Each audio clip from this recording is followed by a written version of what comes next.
शहीद मोहतरमा बेनज़ीर भुट्टो के खत थे वो तो लिखे गए थे जब शहीद मोहतरमा बेनज़ीर भुट्टो को खतरा था। जहां जहां से हमें शक था, जहां जहां से शहीद मोहतरमा बेनज़ीर भुट्टो को उस वक्त शक था, वो ऑन द रिकॉर्ड है और सामने लेकर आए थे और अवाम के सामने और मुल्क के सामने वो डाले थे। और वो खतरा का और उस थ्रेट का, उस कॉन्टेक्स्ट का एग्जाम्पल था। जहां तक आप डेप्यूटी वजीर आजम की बात कर रहे हैं, हम किसी कन्विक्टेड शख्स को डेप्यूटी वजीर आजम नहीं बनाए थे। जैसे आपको पता है, ना कानून में ना आइन में डेप्यूटी वजीर आजम एक ओहदा है नहीं। हमने एक नोटिफिकेशन निकाला, नाम दिलवाया और पाकिस्तान की तारीख में पहली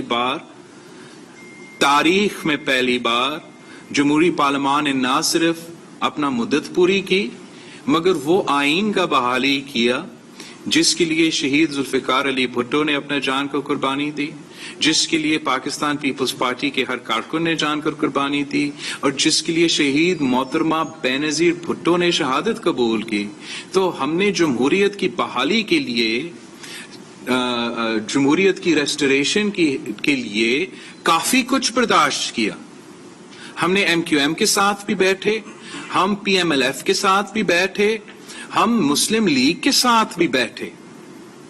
पाकिस्तान के मुफाद के लिए और पाकिस्तान में जमहूरियत लेकर आने के लिए जो पाकिस्तान की तारीख है वो आपके सामने है। पाकिस्तान पीपल्स पार्टी के रोल आपके सामने है और हमारा कामयाबियां अपने सामने है। जो इस कमजोर निजाम में जो चंद लोग कन्विक्ट हो चुके हैं, उनका वकील को, जी मैंने अपना पार्टी को रिक्वेस्ट नहीं किया कि मेरा वालदा की कत्ल केस में जो वकील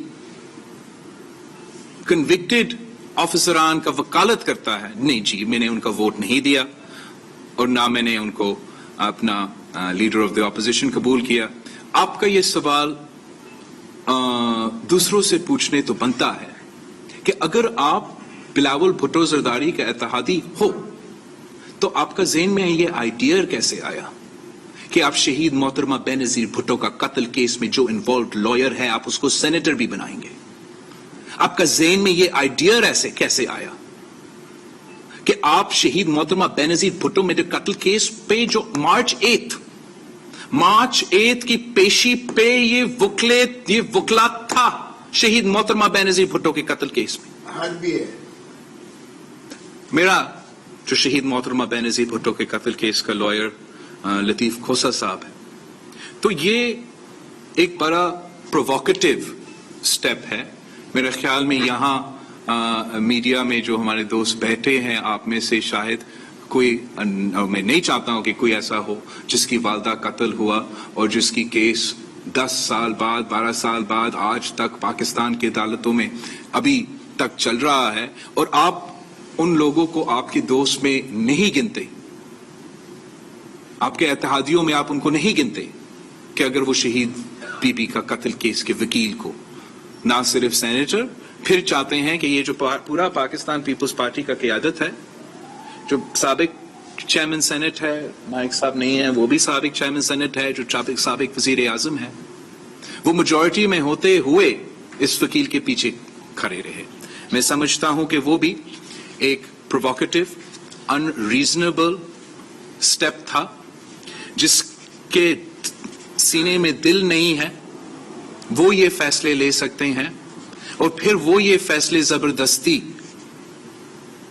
उन बच्चों पे सौंपने पे और जबरदस्ती इंपोज करने की कोशिश कर सकते हैं कि आप मानो कि मां की कत्ल केस में जो वकील आपके मुखालफत करता है, आप उनको लीडर ऑफ द ऑपोजिशन बनाते। मैं समझता हूं कि ये प्रोपोजिशन बियॉन्ड अंडरस्टैंडिंग है और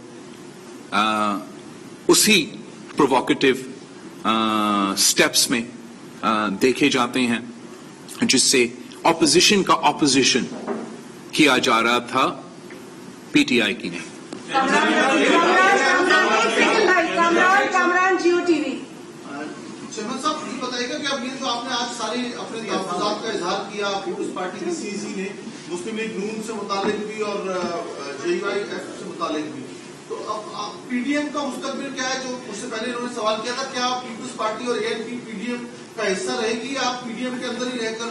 I wouldn't want words to be put in anyone's mouth. And as far as the Pakistan People's Party CEC is concerned, they've rejected the show cause notice, and office bearers of the PDM from the People's Party have resigned from their offices in protest to the conduct, to the conduct of some people, some office bearers of the Pakistan democratic movement. Our criticism is not of any party but of specific office bearers.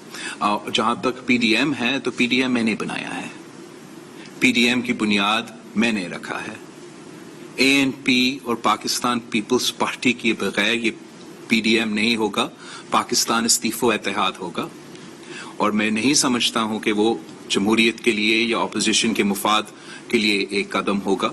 Opposition جماعتوں کو working relation شپ رکھنا پڑے گا. Opposition جماعتوں کو working relation شپ کے ساتھ ساتھ opposition کا کام ہے, فرض ہے, ذمہ داری ہے کہ ہم حکومت کا مخالفت کرتے رہے, اور ہم کسی صورت میں عزت اور برابری پہ کمپرومائز نہیں کریں گے. اور جب تک عوامی نیشنل پارٹی کو معافی نہیں دیا جاتا ہے, آگے جانے کے جو طریقہ کار ہے وہ بڑے محدود ہے. تو میں سمجھتا ہوں کہ انشاءاللہ تعالی پاکستان پیپلز پارٹی عوامی نیشنل پارٹی کے کنسرنز رسپانسبل ذمہ داران طریقے سے ایڈریس کیے جائیں گے. الباب چانڈیو پھر سنجے میرے خیال میں آپ کا جو ووٹر ہے وہ بڑا سادہ ہے, عوام ہے. اس کو وزیر اعظم نے کہا ہے کہ وہ رات کو بھوکا سونے نہیں دیں گے, اور وزیر اعظم نے یہ نہیں کہا کہ ان کو کپڑا دیں گے, مکان دیں گے, گھر دیں گے, لیکن بھوکا نہیں سونے دیں گے. کیا گیس کے بغیر عوام رہ سکتی ہے؟ ایک تو تھینک یو سو مچ آفتاب چانڈیو صاحب, ایک مجھ سے رہ گیا پوائنٹ جو میں نے ضرور ذکر کرنا ہے. ہمارا ادر ایشوز میں وہ بھی ہے, ادر ایشوز میں جو وزیر اعظم صاحب نے ریپ وکٹمز کے لیے جس طریقے سے الفاظ استعمال کیے گئے ہیں وہ بھی آر ورتھی آف کانڈمنیشن. اور جو ہم نے اس کا مقابلہ کرنے کے لیے وہاں بھی وزیر اعظم کو ذمہ دار طریقے سے, وزیر اعظم کی اپنی حیثیت ہے, کرسی کا حیثیت ہے, اور آپ پورا پاکستان کو ایک میسج دے رہے ہو, اور ریپ وکٹمز کے لیے غیر ذمہ دارانہ الفاظ استعمال کیے گئے تھے, اور اس کا کانڈمنیشن بھی ہمارا اس ڈاکیومنٹ میں ہے. آپ کا جو سوال ہے کہ پاکستان کے عوام, میں نے یہ کامنٹ نہیں سنا جو بھی وزیر اعظم نے دیا ہے, لیکن حقیقت یہ ہے کہ پاکستان کے عوام بھوکے سو رہے ہیں.